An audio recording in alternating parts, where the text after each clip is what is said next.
Panginoon, iligtas mo kami sa lindol. Sa ngalan ng Ama, ng Anak, at ng Espiritu Santo. Amen.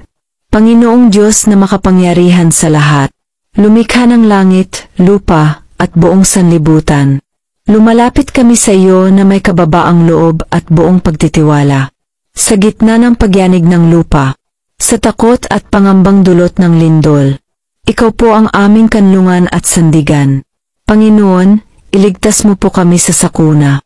Pangalagaan mo ang aming mga tahanan, pamilya, at tamayanan. Itago mo po kami sa iyong mga pakpak, upang kami hindi mabagabag at mapahamak. Patibayin mo ang aming loob, upang sa gitna ng lindol ay manatili kaming kalmado, maingat at mapagmatyag. Gabayan mo ang mga tagapagligtas, mga bombero, pulis, medical team at volunteers, upang sila'y makakilos ng mabilis at ligtas. Panginoon, turuan mo rin kaming maging handa, at maging responsableng tagapag-ingat ng kapaligiran. Huwag mo pong hayaang ang takot ay mangibabaw.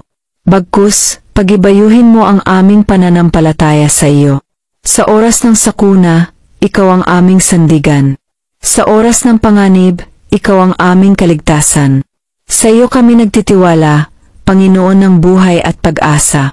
Iligtas mo po kami sa lindol at sa anumang kapahamakan. At panatilihin mo kaming ligtas sa iyong pag-ibig.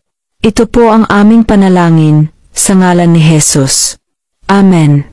Sa ngalan ng Ama, ng Anak, at ng Espiritu Santo. Amen.